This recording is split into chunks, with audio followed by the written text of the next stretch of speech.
Graça e paz, querido irmão, amigo, chegando aqui para mais uma manhã, Café e Palavra. Eu quero deixar para a nossa meditação dois versículos de João capítulo 11, versículo 25 e 26, onde eu dividirei em 4 fragmentos de aproximadamente 4 minutos, 3 fragmentos de aproximadamente 4 minutos cada. Ao longo desses próximos 3 dias, estarei tratando dentro desses 2 versículos de João capítulo 11, 25 e 26, que nos diz assim: Disse-lhe Jesus: Eu sou a ressurreição e a vida, quem crê em mim, ainda que seja morto, viverá. E todo aquele que vive e crê em mim, nunca morrerá. Crê tu nisso? Nós vamos ver que as ações de Jesus, elas sempre causaram e causarão um impacto na vida dos seus ouvintes, de rendição ou rejeição. E eu te pergunto qual tem sido a sua resposta às ações de Jesus na sua vida. Esse texto ele nos trata da morte de Lázaro. Eu creio que a maioria conhece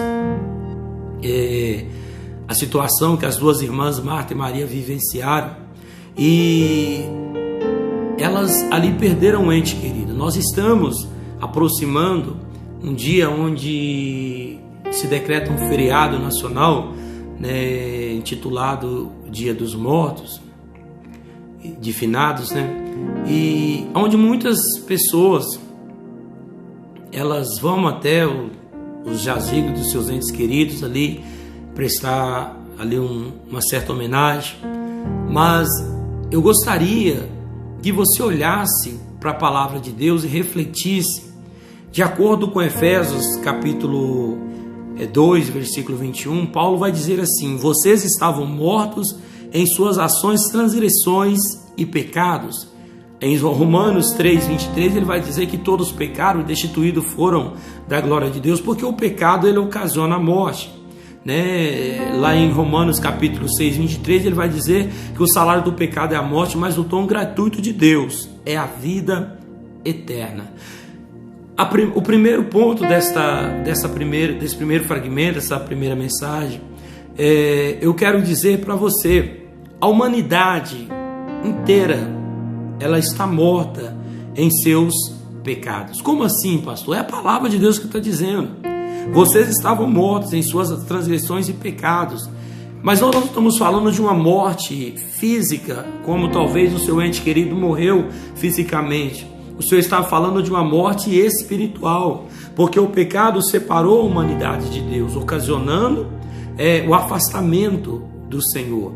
Então, o pecado ele gera morte, a ponto do Senhor falar para Maria que aquele que crer nele, que ele era a ressurreição e a vida, e aquele que crê nele, ainda que seja morto, viverá.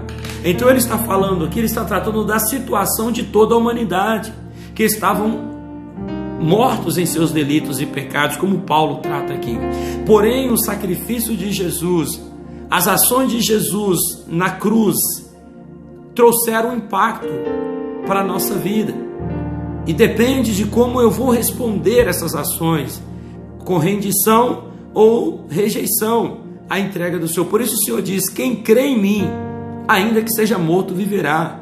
Eu estou falando com pessoas que talvez ainda não entregaram a sua vida a Jesus, pessoas que ainda não confessaram o Senhor como Salvador da tua vida, e é necessário que você faça isso para que você receba esta vida eterna, para que você ressuscite espiritualmente diante de Deus, porque o pecado separou a humanidade de Deus, mas todos aqueles que creem em Jesus, eles passaram da morte para a vida. Eu preciso me preocupar com a situação da minha alma, porque muitos talvez estão preocupados com aqueles que já morreram. Mas será que você também não está morto espiritualmente, afastado de Deus, distante do Senhor?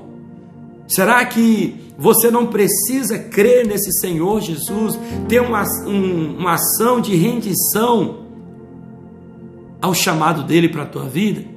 Eu deixo para você essa reflexão nesse pequeno fragmento, e eu voltarei nesse assunto amanhã novamente. Que o Senhor te abençoe. Eu fico por aqui. Até o nosso próximo encontro. Fique na paz.